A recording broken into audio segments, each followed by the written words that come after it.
അങ്ങനെ നാളുകളായുള്ള കാത്തിരിപ്പിനൊടുവിൽ തലസ്ഥാന നഗരവീഥികൾക്ക് പുതുമുഖവും വേഗവും നൽകിക്കൊണ്ട് സ്മാർട്ട് റോഡുകൾ തുറന്നിരിക്കുകയാണ്. 12 റോഡുകളാണ് സ്മാർട്ടായത്. 21.34 കിലോമീറ്റർ റോഡിന് ചെലവായത് 180 കോടി രൂപയാണ്.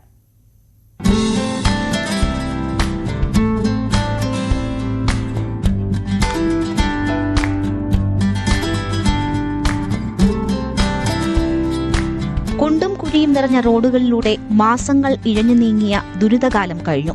നഗരവാസികൾക്ക് ഇനി സന്തോഷത്തിന്റെ ദിവസങ്ങളാണ്. അക്ഷരാർത്ഥത്തിൽ സ്മാർട്ടായി മാറി തലസ്ഥാനത്തെ റോഡുകൾ.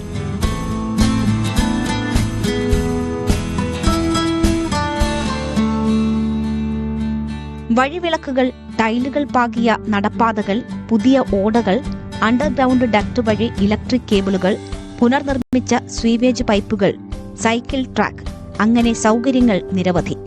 ടാറിട്ട റോഡ് കണ്ടാൽ കുത്തിപ്പൊളിക്കുന്ന വാട്ടർ അതോറിറ്റി ഇനി ആ പണി ചെയ്യില്ല. ഇവയെല്ലാം പ്രത്യേകം സ്ഥാപിക്കുന്ന ഡക്റ്റുകളിലൂടെയാകും കടന്നുപോവുക.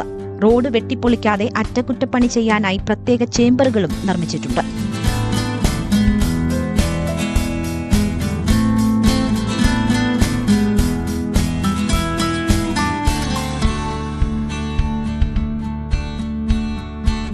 പൊതുമരാമത്ത് മന്ത്രി മുഹമ്മദ് റിയാസിന്റെയും മേയർ ആര്യ രാജേന്ദ്രന്റെയും സാന്നിധ്യത്തിൽ മന്ത്രി വി ശിവൻകുട്ടിയാണ് സ്മാർട്ട് റോഡുകൾ ഉദ്ഘാടനം ചെയ്തത്.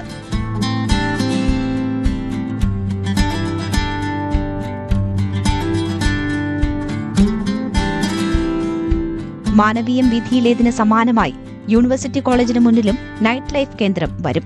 ന്യൂസ് 18 തിരുവനന്തപുരം.